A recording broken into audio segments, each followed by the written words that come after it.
Good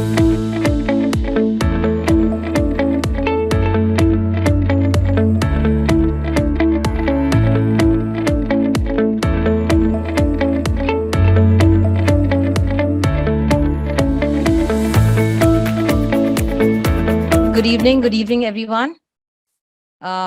We have quite a lot of people who have joined us already. Thank you once again for taking out the time to join us today. We have a very, very exciting discussion ahead. And I'm personally very excited for this webinar series. And today is the first of many, many episodes to come. So let's talk about what this topic is all about today. We are talking about startups in India and careers in startups. So as I'm sure everybody knows, India has a fast-growing startup ecosystem. Several startups that have been founded have enjoyed incredible success in India that we've seen in the news in the past few years. And the list of these successful startups is only growing. At the same time, employees working at these startups and unicorns have received tremendous career growth, the ones that have been in these firms. As a platform connecting job seekers and employers, Naukri today is in a unique position to understand the needs of both the startups with respect to the talent discovery, as well as the job seekers with respect to the journey of their entire job applications. But many people don't know how to ace the startup ecosystem and how to actually build their careers in a startup. And that's why we have so many of you sign up for this session today. And we've got thousands and thousands of signups, and that's why we are excited to get started and kickstart this conversation. So in our effort to address queries of this job seeker community, we are bringing the first of these series of webinars called Startup Careers by All Things Talent. I'm your host, Mehar Sindhu Batra, and today we have three very talented and experienced HR leaders from the startup community who will be answering your pressing questions on building a successful career at startups. Thank you so much for joining us, all three of you. So I'm just going to quickly introduce everybody. Firstly, we have Saurabh Singla, who is the CHRO of upGrad.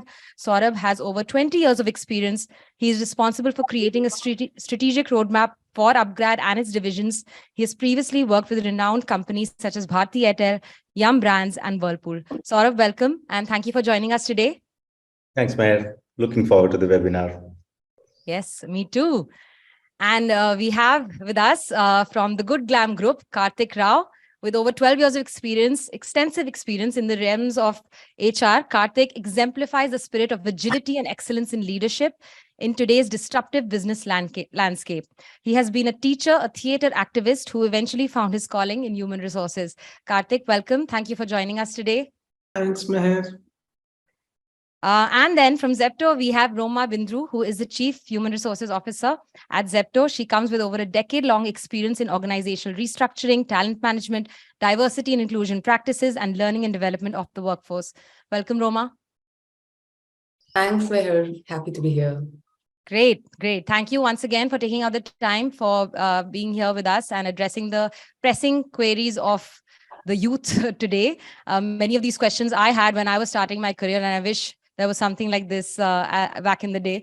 So yeah, very excited for this discussion. So let's start the conversation, and let's start actually right from the beginning of when you're actually thinking of starting a career in the startup ecosystem. And Saurabh, I have a question for you, since you have worked across so many different types of companies, in traditional companies as well as startups.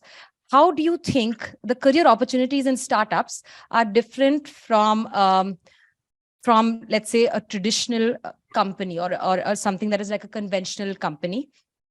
And what do you think are the challenges that people face while moving their careers to a startup? Sure, very, very interesting question, Meher. Thanks for that. Look, I'll first of all, I would say to everyone, a job in any kind of industry or a startup or a traditional company or a established conglomerate, it definitely requires you to understand the business and then kind of get into a job.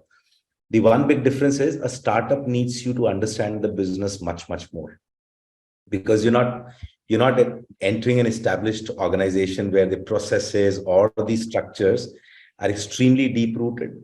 It's probably just a starting. It's either the 0 to 1 stage or the 1 to N stage of a startup, where typically one would kind of enter.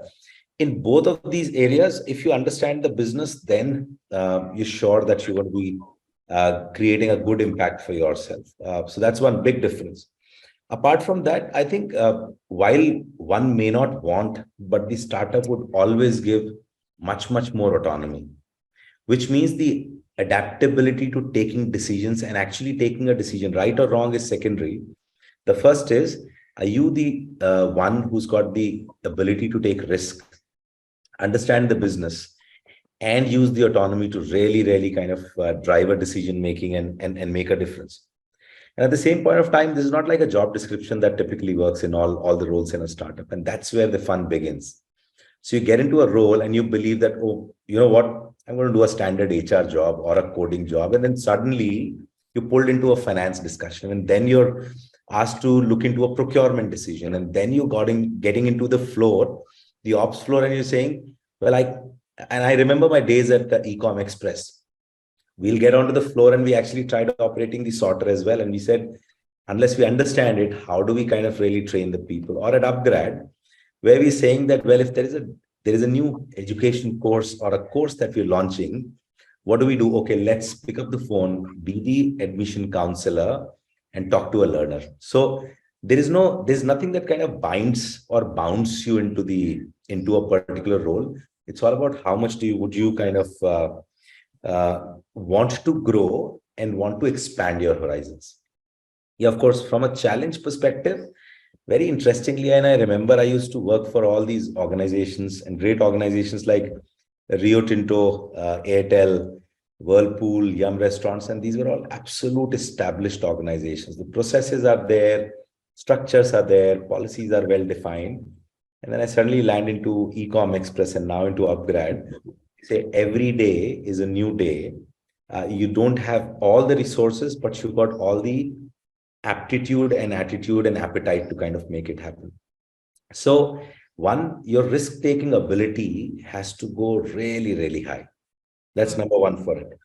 Two, well, work-life balance. There are times when I talk to my colleagues and I say, oh, what is that? At times, not every time, but I mean, if the work is so interesting, the hustle is so high, do you really want a work-life balance? Well, then I would say, my dear friend, get into an established organization and come after a while. Startups are about hustle, but that hustle is so interesting that even when you don't have a structure or a support which is like 100% defined, and that's more in the 0 to 1 stage, which is the initial couple of years, you still don't feel bad. You kind of every day try to find a new solve. That, I would say, differentiates any organization from a startup. So the startup will beat the hell out of you, but it will make sure that you're getting like the experience of 10 years in probably 1 year or less than that as well. I love that, Saurabh. That's so true. It's like you said, holistic view of the entire business, and you're doing different things every day. Sounds fun and exciting to me, at least. Absolutely. Wonderful. Great. Actually, I have a follow-up question on that. Roma, I think you'd be the best person to answer this, which was actually, like as Saurabh said, if you have that risk appetite, if you want to do maybe different things, if you want to hustle. But how do I know whether I'm the one who's built to work at a startup? And how do I know if it's for me? How do I know if it's the right time to get into a startup career? And also, as a job seeker, let's say I've decided that I do want to join a startup. What are the things that I need to keep in mind for applying for a job at a startup? And this is actually a question that came in from our audience when they were filling the form to sign up. So it'd be great to hear your thoughts. So the first question is, how do I know it's whether it's for me or not? And secondly, at what point do I make the jump, right? So I think whenever you're ready, like, how do I know it's the right time for me? Whenever you're hungry enough, whenever you have that that need for adventure, which is pushing you to think about something beyond what you're doing. I think a lot of us have those feelings time to time saying, oh, this is not for me, but oh, am I ready to take a crazy jump, right? It's just about that being that, the fool card in a tarot deck. When are you ready to take that jump? Because eventually at that step, you will feel foolish at times. But are you okay with feeling foolish at that point of time? Is your hunger, is your need for adventure, is your need for going beyond what you're doing propelling you enough to make that change? Right? It looks like a very philosophical answer because it depends, it varies person to person. Whenever you think what you're evaluating as a startup job is enough for you to make that decision. And that may happen for people when they're joining early. That may happen for people when they've been in a settled org for a long time.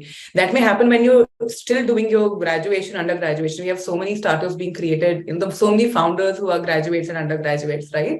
I think it's just about you having the conviction that I want to go beyond what is offered in a cookie cutter format, because I believe I can do that, and being ready to take that risk. Because as I think something that Saurabh just mentioned beautifully is that, not all startup is not like this one behemoth, right? Startups are at different stages. There is a product market fit stage. There's an early stage. There's a mature stage. There's a scale up sstage.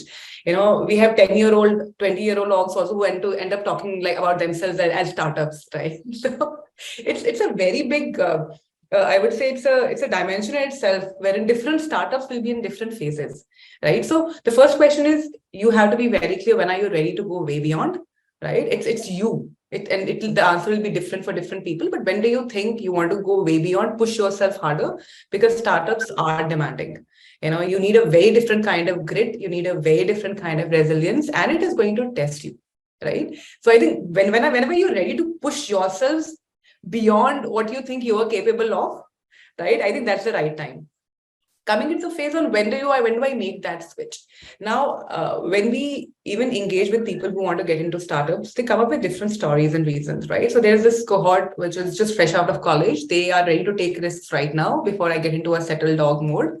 So I want to do everything. I want to hustle. I want to grow quickly. And maybe then I'll take a decision of whether I stick with the org or do I move into a settled traditional org or not, right? Then there's this another cohort who literally done a lot in your settled traditional org, right? And the question now is that, okay, I think I've practically done everything. I've gained hands-on experience in a very structured, proceduralized manner, and I'm itching to do more, wherein I'm literally creating the processes, right? So it depends upon which phase of your career are you in, what's your mindset. But at every point, whether it's a product market fit, whether it's early stage, mature stage, scale up, startups will always have opportunities for people across demographics, right? So it has to be a good match between what you think you're capable of at that point of time, and at what stage do you want to start? Is it a middle level who feels that, okay, I think I've grown enough in this phase, now I want to create? Or is it at a maybe joiny level, early level, wherein you just want to take a lot more risks, before life stages at times sort of slow you down, or you think that maybe, I want to try everything and then maybe decide on what's right for me. So it's a very individualistic question. I think the first question is, spend some time with yourself. What is it that you want? What is it that's most compelling for you today, right? And which journey are you eager to take? If you have many responsibilities today and you don't want to get into a high risk situation, and you are into a different kind of, when you need a lot more time for your family and all of that is happening, right? You might take a low risk kind of a venture. If you want to go for a situation when you're like, I am free, I'm all out, I want to just go crazy with what I want to do, I want to try everything, then you might choose a much more riskier option. It's like choosing mutual funds at times. But make an assessment about who you are as a candidate, and then find your fit. I love that, Roma. So important to actually self-reflect and understand what you want your career to look like. Absolutely true. So just one last part of that question was, as a job seeker, what are the things that I need to keep in mind if I'm applying to a startup? In both scenarios, I think you said someone who's had a traditional and then want to make a shift, or let's say somebody who's just starting their career. If you can just quickly tell us a little bit. See, I think you have to be really ready to learn, unlearn very, very quickly. So if you're coming fresh out of college, there's a lot that you've done. Some of it you'll apply, but you will have to hustle. You'll have to scale up very, very fast. You will have to be very, very agile, right? Yeah. So I think being very comfortable with that level of change and constantly being okay to reinvent yourself is something which is super, super critical, right? And it can be at any level that you join in. So being ready to get into the depth, and I think Saurabh touched upon it, that you have to know your product. Like it's a non-negotiable. You can't be like, oh, I'm in finance, so I just need to know my numbers. No, you need to know how delivery is done, like a lot more in detail, because the product is new. You are as much a stakeholder and a customer and an advocate as is anybody else, right? So the stakes are a lot more higher. You have to get into depth of the product. You have to love the product. I mean, the product conviction has to be there. You have to just crazily love the product, right? For sustaining that momentum, because things will be low. There will be times when things are low, right? So how do you sustain yourself? So depth about the product, being very comfortable with change, having a very thick skin. If you are very sensitive, very risk averse, and we get anxious with very little bit of uncertainty, then you will have to steel yourself a bit more, because startups have a lot more uncertainty, a lot lesser reserves, whether we like it or not, than many traditional orgs who talk about having reserves. That's a part of their philosophy. We run with a very different model. So having those qualities is very, very critical. Be very good at what you do. Performance matters. Have a hustling mindset. Know when to change that mindset to a specialist mindset. Understand the product very, very well, and be agile with yourself. Wonderful. I love that. Thank you, Roma. I'm sure that's how you're judging the candidates who are coming in for interviews and submitting their applications as well. So thank you for giving us some secrets there. Great. Thank you. So Kartik, hi, I have a question now for you. So Roma has very nicely shared the HR's perspective as to what they're looking for from a candidate. But me as a candidate, let's think about the job seeker here. How do I actually choose the right roles at a startup? How do I know what to pick? Yeah. So I think just to first quickly, give context, right? So before choosing a startup, it's about, do you want to be head of a jackal or tail of a lion? You join a Microsoft, you will be starting as an senior executive assistant manager. And in a startup, nobody might know your brand, but you might be heading the department for first 3 years. So question is, there are no right answers. So absolutely, it's about what do you want to do, and then there are trade-offs against both, right? I think the second important thing is the risk factor in startups. I think if you're not good at your job, you are at risk everywhere. Even when startups shrink, I've rarely seen the top 25% ever being touched. In fact, they become even more critical in a stressful market, right? And they get all kinds of things to be retained. So I think risk is a subjective word, and it's also contextual to what do you consider risk as, right? I think also, what are the skills needed? I think you need 3 things in a startup. A problem-solving mindset. If you're a problem solver, fundamentally, if you are a problem solver, you thrive in startup, because all you get to serve is problems, right? The number 2 is people management. If you're great with people, because you have to drive a lot of things in startups through relationships, because you don't have processes, right? And third is hustle. If you are waiting for someone to come and tell you, then startup is not for you, right? Now, as a candidate, and I'm flipping it around, almost mirroring it. So when a candidate is thinking about this, they will have to make these choices. Do I like solving problems, or do I like to see how problems are solved? Right. And again, it's somehow cool to join a startup. I don't think so. It's equally cool to join a really large org, fundamentally learn some of the hard things. I've started my journey with the MNC, right? And probably my biggest learnings and lessons and mentors came from there, right? So वो तैयारी की बात है basically. आप दोनों ही सीखने हैं. एक जगह scale सीखेंगे, एक जगह hustle सीखेंगे. But usually after people have done startups, they yearn कि यार अब scale देखना है. I want to go into either a large startup or a large MNC. So it's always that. Did I answer your question? So I'm just more giving a org perspective and then saying, as a candidate, are you a problem solver? Are you good with people? And these are skills you need right from college. Yeah. So I think, have you been part of your college campus programs, right? Did you participate in? So there are so many life events which prepare you for a startup somehow. Is how I would kind of say.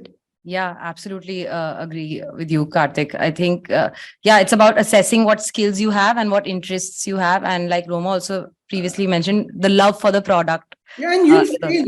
I'm saying the whole idea, you don't have to get it right the first time. The yeah. whole obsession of, you don't know whether it's startup for you. You go, you try, you fail, you'll figure out, oh, it's not for me. Right? Hmm. And I've seen broadly two kinds of careers. There are campers and there are surfers.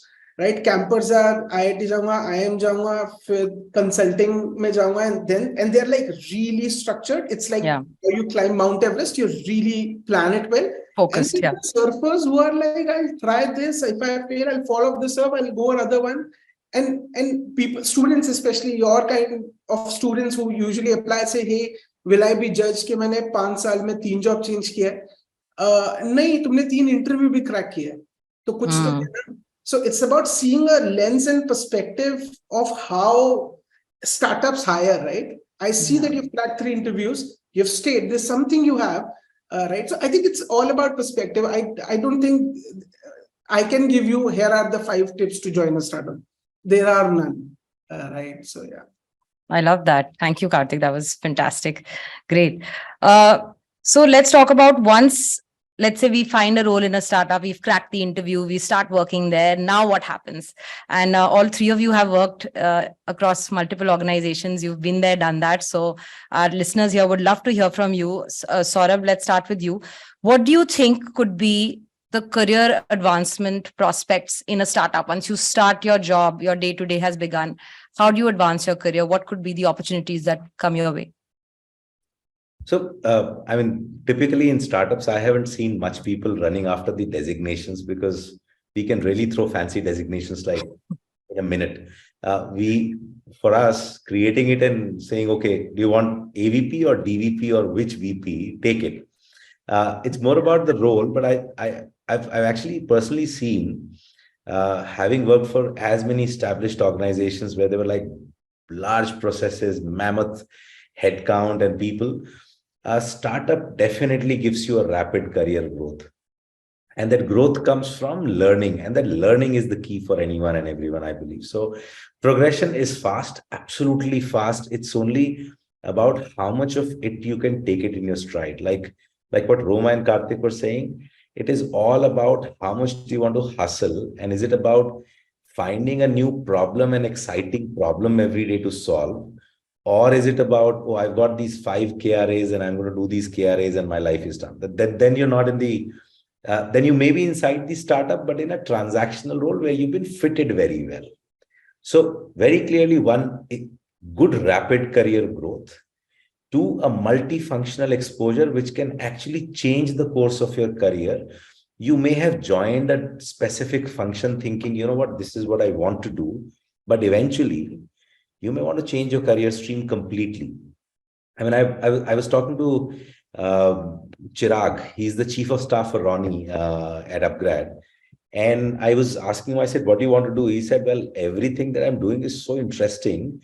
With you, I'm learning HR and I'm actually solving HR problems. And with Rohit, who's our CFO, he's working on the P&Ls. And then he's also looking at managing Ronnie's calendar is not easy with all the meetings and everything. And he's saying, well, I'm actually happy not to find out what I want to do right now, because there's so much more that I'm doing.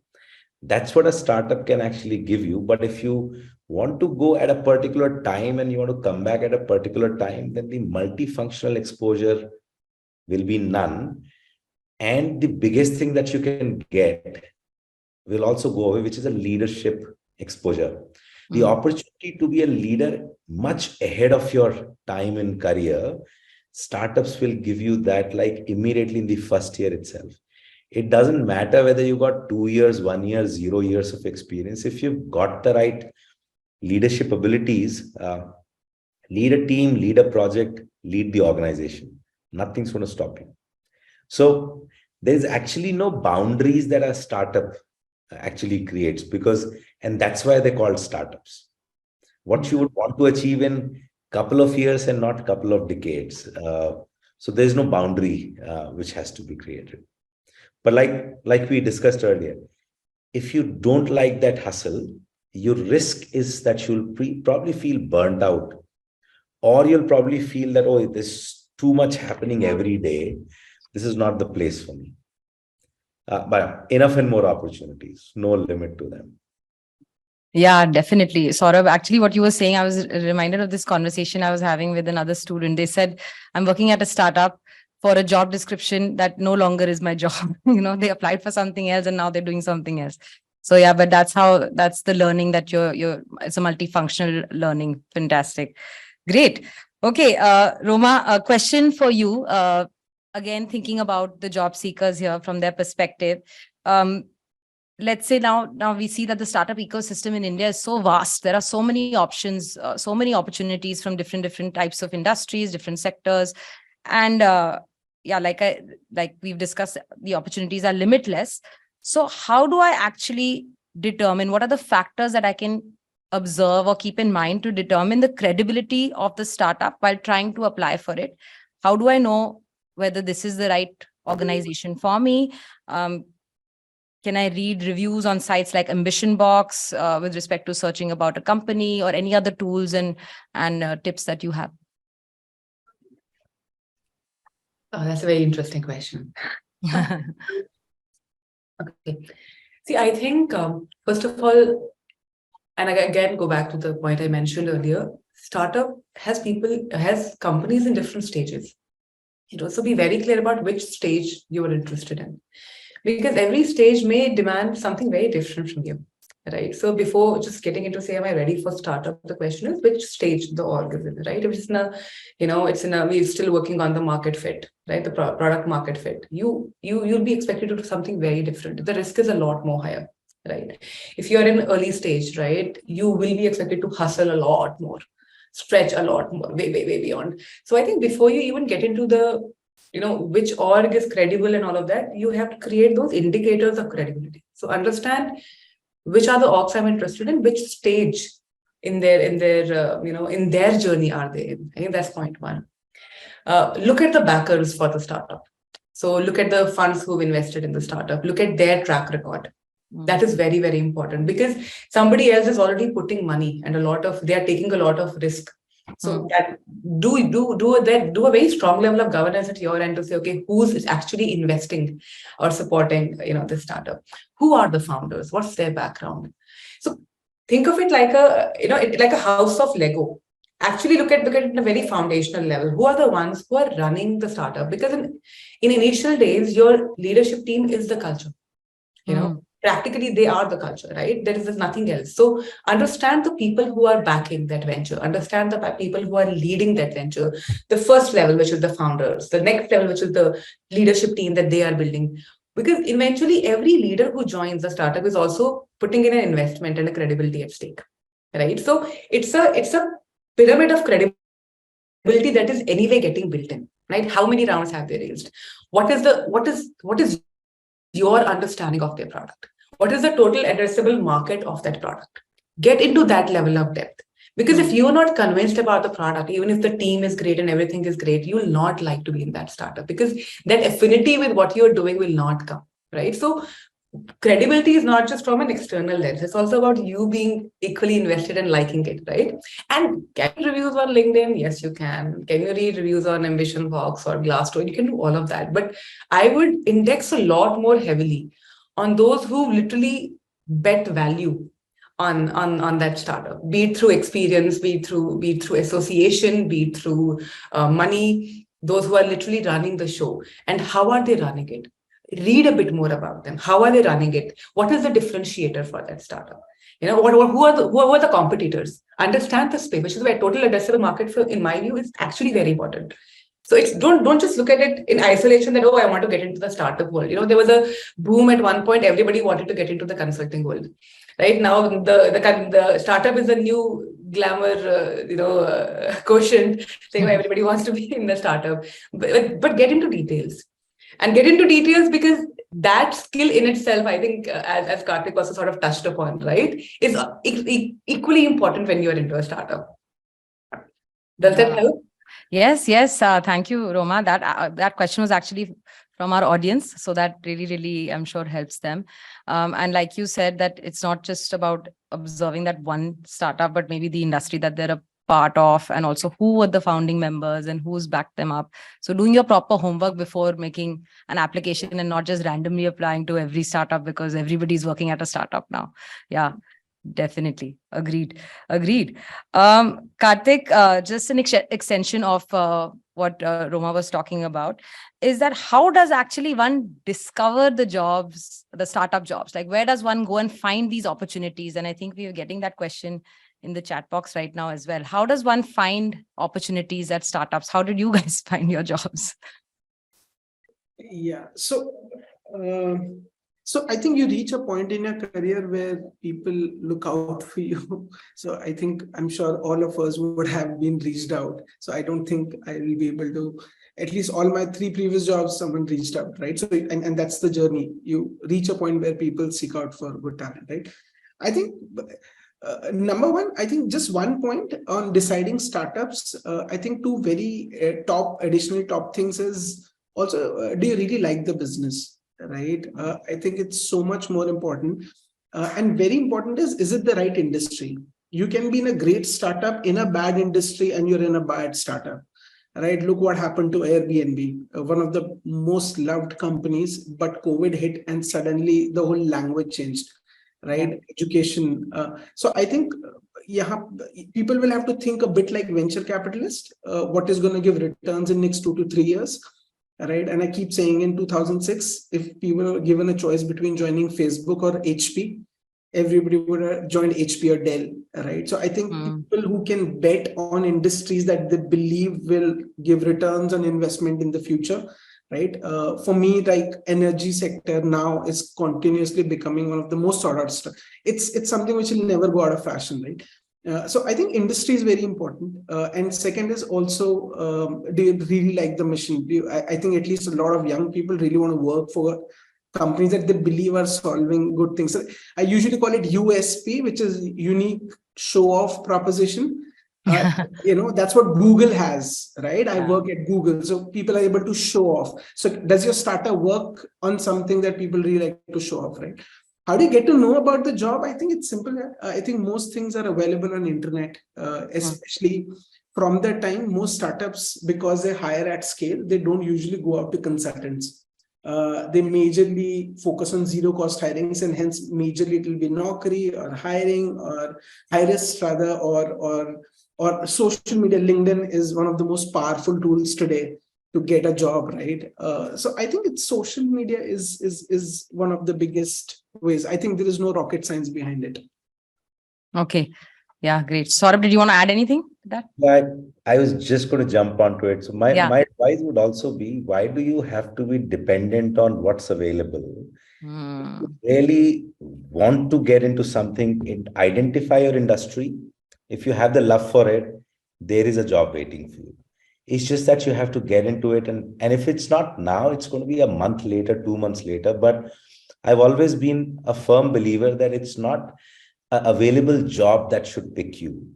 If you are the true warrior and if you are the one who's taking a decision on your career, please go and find your industry. Please then find out which company, what's the founder's background, what's the product life. If you don't have the love for that product, believe me, it's not finance, HR, coding, strategy and all. It's about that product. If you don't believe in solving a problem, I was just chatting before this webcast and I said, I'm just back in Zepto minutes and it's like 10 minutes for me, right? If you don't believe in it, would you really enjoy it? At upGrad, the purpose of my joining here is I love that education thing. It's all probably about my growing up kids. I'm finding more solutions for them then. But there has to be one reason. If you have that reason, find the industry. You will get it for sure. We need people who are maniacs. We need people who are hungry. That's what startups need. I love that. Sorry, Roma. Yeah. I would just add on to what Saurabh said, that don't limit yourself by the avenues available, like he said.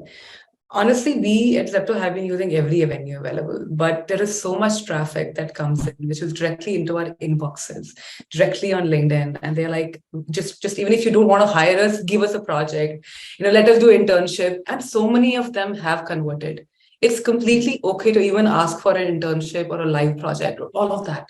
Like, if you're ready to, if you're eager, and what I started with, right? Whenever you're ready with that level of hunger, right? Whenever you're ready with that, just, I think we genuinely have the power to manifest opportunities. Yeah.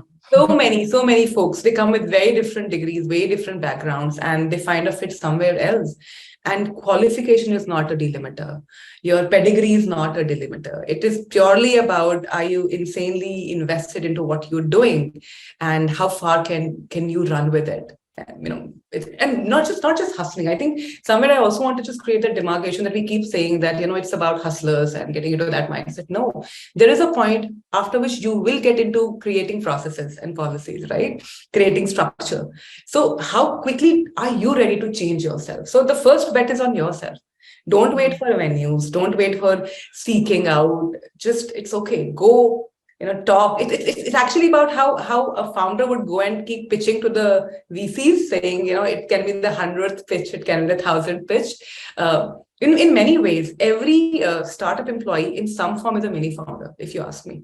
They do take a very different level of risk. They do need to have that crazy, and as Saurabh mentioned, that maniacal obsession. They have to be solving problems, as Kartik said, but they have to start thinking in some form as that founder. Yeah. Just go make your pitch. Like, there are no rules. Just start yourself. Wow, that's great. Yeah, Kartik, you want to add something? I was just saying, people who really are passionate are getting it. So if you're not getting it, I think look inward. And that's the truth, right? There are jobs, there are offers being rolled out, internships, and long internships, 6-month long internships are the new job opportunities, right? So Yeah. It's insane the amount of we currently have some 70 odd people across departments working in a gig capacity. So I think barrier to entry is almost nil. Yeah, nil. I agree. Yeah. I love that. I think people who say there are no job opportunities out there are probably just being a little too lazy, or maybe not taking enough action, that they should be creating these opportunities for themselves, sliding into DMs of founders, as Gen Z may call it. And like Roma said, doing those free internship, unpaid internships and converting. That's a great way to prove yourself as well. So a lesson for everybody listening right now, go and apply and talk to as many people in your network that may be able to help you as well. Okay, great. So Roma, another question for you actually is that we talked about all the learnings that we get on a startup. At a startup, we are able to learn a lot. We're able to accelerate our careers, multifunctional, etc., etc. But what do you think could be the earning opportunities with respect to these learnings at a startup? Because like all three of you said, it's a little bit of a risk. It's a mindset switch when you're moving your career into a startup. So do startups offer a lot of autonomy? We've talked about, yes, but does that hustling also come with some certain amount of rewards? Yeah, I think at some point, rewards is also a very broad word, right? Different people expect very different kind of rewards, right? So does there need to be an adequate compensation for the risk you're taking? The answer is yes. So for a similar role at times, because in a setup which is a lot more structured, you will maybe only need to apply as much to get something done, right? You will be paid in accordance. Where the structure doesn't exist and you have to manage a lot more complexity, take a lot more decisions. And as Kartik had mentioned in the beginning, align a lot more stakeholders, right? The complexity of the role that you do, even if the designation or the function or the level is similar, you are doing far more. And it is but fair to ensure that you are adequately compensated for it, right? So sometimes we think, is it that we can get like a crazy jump? You will get a lot more payment actually for similar roles, but it's also because the complexity is higher. So the complexity is higher, the asks are higher, the turnaround times are a lot more faster, the pace is very different. You are expected to manage a very different kind of uncertainty. In many orgs, which are traditional and settled, you do let go of that maybe additional delta on your compensation because of the security it provides. But for so many folks, that security is the reward. Right? Yeah. As a person, what is your reward? When we come back to that point, what is your reward? Is it like most people who join us, they say we want learning, we want growth, right? So growth in terms of acceleration and career, growth in terms of compensation, acceleration, and crazy learning across, right? So as long as we are clued into the reward that people are seeking in that specific startup, or as long as as a to be employee in a startup, I am clear about what is going to be my reward, what is my motivation for joining a startup, and that is given. I don't think there's a challenge. So on compensation, is it largely slightly higher than many orgs which have a lot more structure? The answer is high. Do we at times tend to give them higher increments? Maybe yes. Are we giving them like a bigger role? The answer is yes. Is the movement faster? The answer is yes, right? But it's not just an inadvertent number which is given. It is because the role is a lot more complex. So it is fair value for what we are expecting from that role as well. Yeah.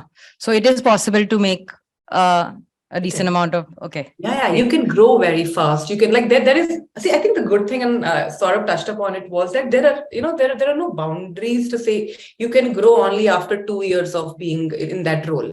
You can move only after, you'll be considered only after this much, and you can move only a level up.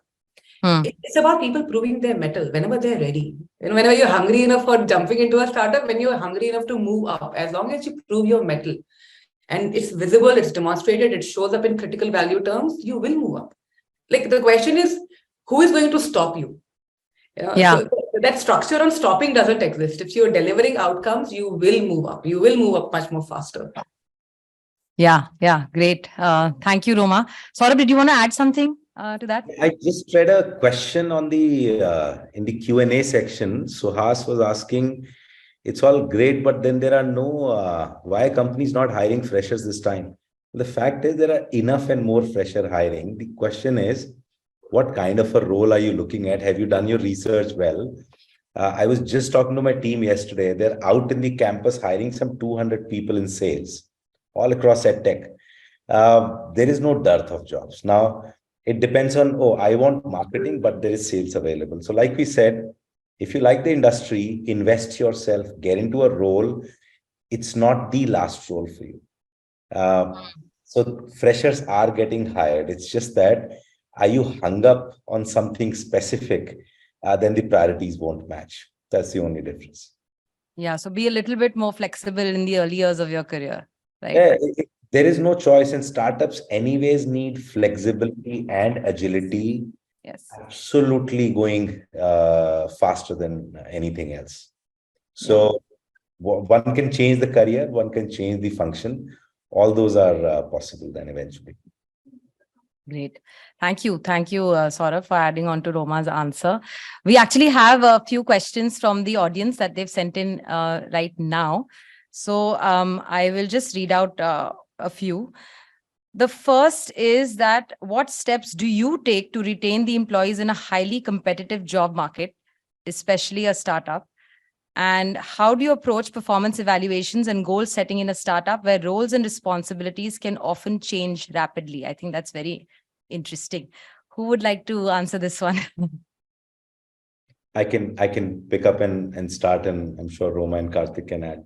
So Yes. look, the first thing is the truly invested employees, who are more called colleagues, less employees, by the way, in startups, are not to be retained. It's they're also a founder with us.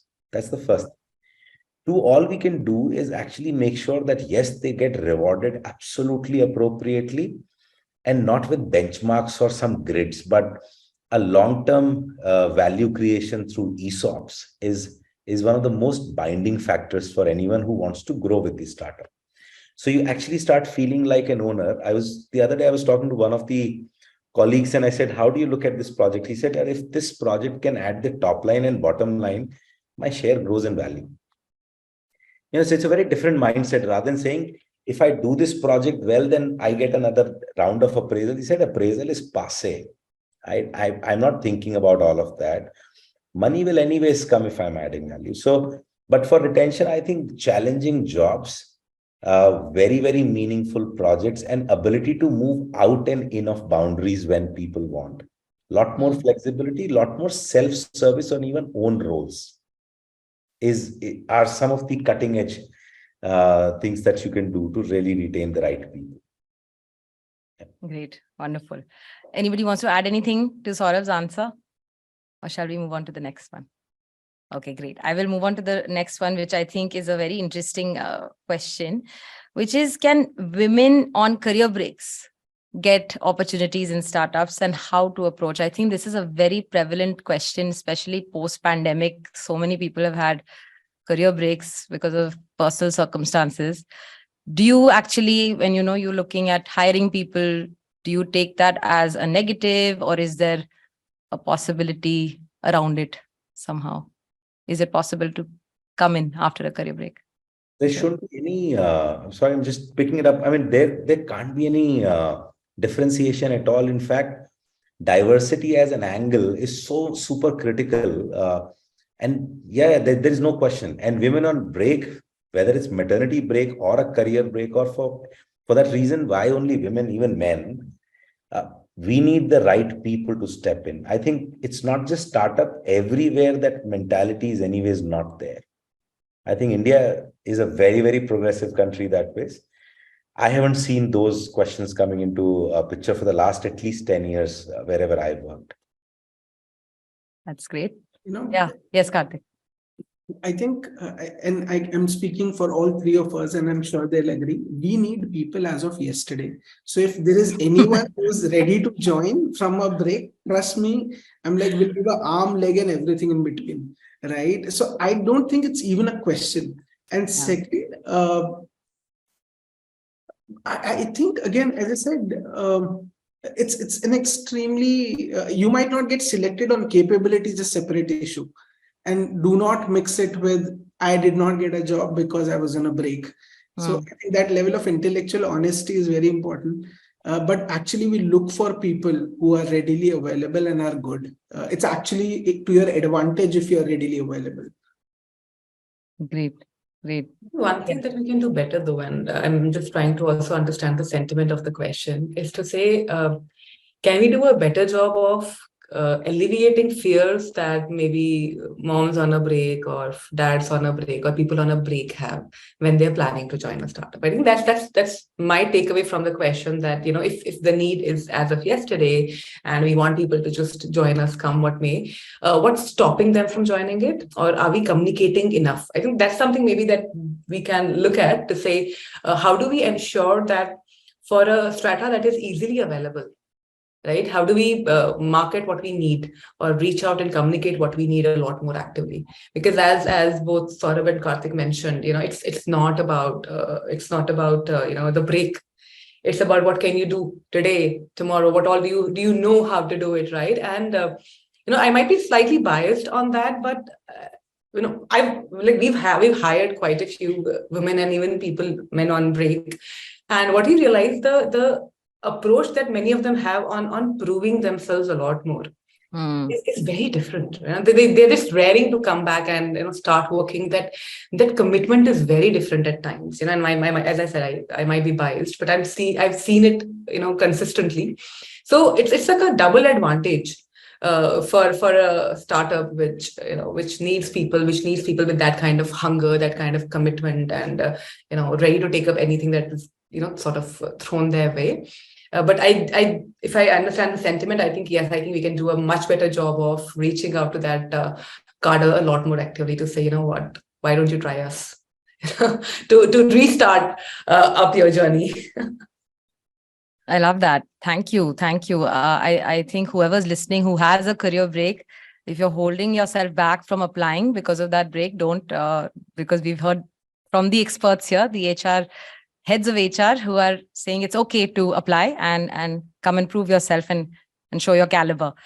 One last question that we will take from the audience, which is an interesting one. So as startups grow, their culture transforms too. Most often than not, we see the new folks who join do not display the same levels of ownership and commitment as the original culture that was set. How to ensure that level of ownership remains intact for all employees as the startup grows, and we know that it will grow. I'd love to hear about culture a little bit from you all. I'll just quickly start. the day one culture at Amazon, that's what I heard some years back, and I just loved it. And when we tried to put this whole thing, it's actually a question. Every startup, after a couple of years, the core team will sit and talk and like, you know what, I'm not getting the same kind of energy and that ownership and that passion. You know what? Now you have to push much more. The question is that, have you actually displayed the same energy and ownership on your people every time you've expanded your team? It does work differently when you have 50 people versus 500 people. I've worked in organizations with 100,000 plus people as well. Your processes and the way your leaders connect with every single person has to make a difference. So the moment you keep adding more people, the culture and the processes have to kind of talk every day and every second to people. That's my take. I'll let Kartik and Roma add more to it. I love that, Saurabh. Yeah, the onus is with the senior management to sort of trickle it down and communicate that regularly. Everyone. Okay. Everyone till the end has to carry that baton. Then only it'll work. If I can be provocative, cultures change across. It's not just startups, right? It's there pretty much in other orgs as well. You have a new leader, the culture changes. You have a new premier, the culture changes. You have a new prime minister, the culture changes, right? So let's it's very easy to just say, oh, startup mein hai. No, this is a greater truth beyond, right? Values change across as well. What you're driving at. It may change basis times, basis maybe you're looking at a different product today, you're looking at a different market today, all of that. So change is constant. Questioning change beyond a point, I think it's irrelevant because change is needed, right? So especially as any organization grows, you need people with a different level of preparation, already to go to the next level. You might be planning initially for a sprint. Now you have to go for a marathon. The prep is very different. Your run is very different. You need different strengths for whatever race you are on. So understand that there is no reason why the culture should be very similar, unless there is a very clear ask to say, oh, these are certain values which have to remain consistent. So we have those clearances to say during hiring, you check for those values. During your promotion, during your growth, you check for those non-negotiable values. But there will be pieces which will move. You have to be elastic. We have to be flexible with that because they are prepping us for the next stage of growth. Would you want to be in an org which retains the same culture, but it's not growing? Eventually it will be stagnant and we'll come back with this issue that, oh, there's a lot of toxicity. It's just one man running the show or one woman running the show, right? So both sides are equally important. Understand a startup is also an organization. It will change. Different people will come in. They will come with different needs as well. To say that, they will not have that level of ownership, maybe not. You may even try to give them similar amount of ESOPs, wealth, try to build a very strong cohesion with what we are doing, but they might be there for a very different role, which is needed in the org today. It's okay if the investment from your mind, body, soul, heart isn't that much. That's okay. At that level, maybe a startup needs something which is very different. Eventually, most orgs are trying to create long-term legacy orgs. So we need different kind of skill. So it's okay if not everybody is equally invested, as long as most people are. As long as most values remain, because even as we grow in different life stages, we value things very differently. As when we are young, we valued our friends over our parents, and we value our family over our friends. So we also change, and startups also, in a way, will have different expectations. When they grow, an employee in a startup will expect something very different in the first few years. Will expect something very different in the next few years. Yeah. Wow, lovely answer. Both of you. Thank you. Yes, Kartik. I think culture also depends on the vantage point you are, right? I think the senior leadership team in a startup enjoys a very different culture and value and appreciation. And because it's such a person-driven game that critical people become too critical. And then managing superstars is another whole podcast altogether in startups, right? How do you manage superstars? But also, I think the whole fact of culture is in my view, it's eventually you grow the maximum when you work in different kinds of cultures and different kind of leaders, right? So actually, I think you should be looking forward to it. I know it's meant in a certain context, that culture, because na ek aur cheez hai that in engagement or in culture, privileges become rights. So the first year I introduced a new practice, you'll get a birthday voucher. It was wow. Next year, it's now my right. You try taking back that initiative and you are the worst organization in the world. So eventually things lose novelty. So culture wahi hai. It's like when you eat your first gulab jamun to your 7th, right? So eventually same things start giving you depreciating returns on investment. And obviously, people don't, understand that. And of course, एक company का culture नहीं होता है, micro cultures होते हैं. And eventually there are only some elements which cut across the org. So every leader drives their own culture.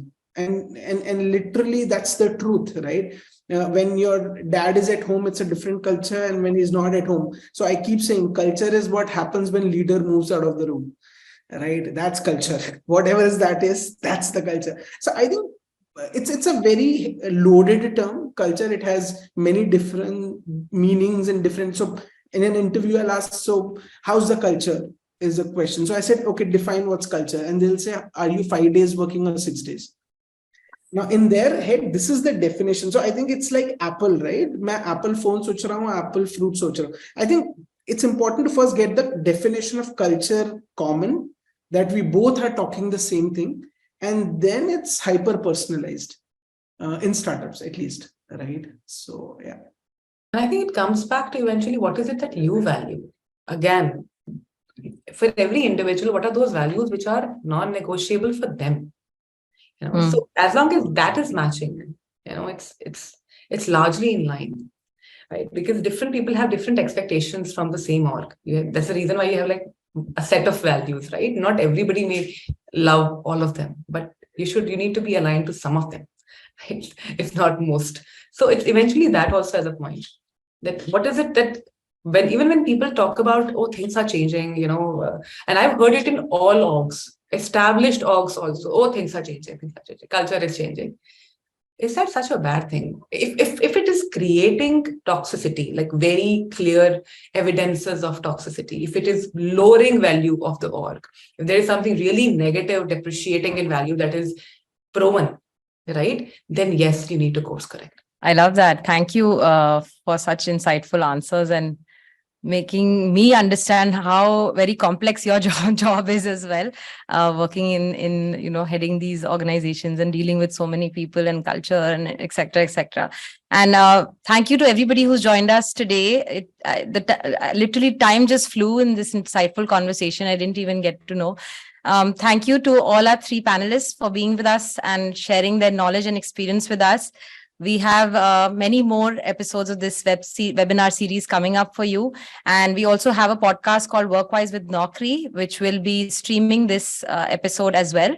So we have all things talent and Workwise with Naukri, a lot of these portals that are helping you as job seekers find the right opportunities and help the job seeker community at large. So thank you to everybody who joined in, and have a wonderful weekend. Thank you, everyone.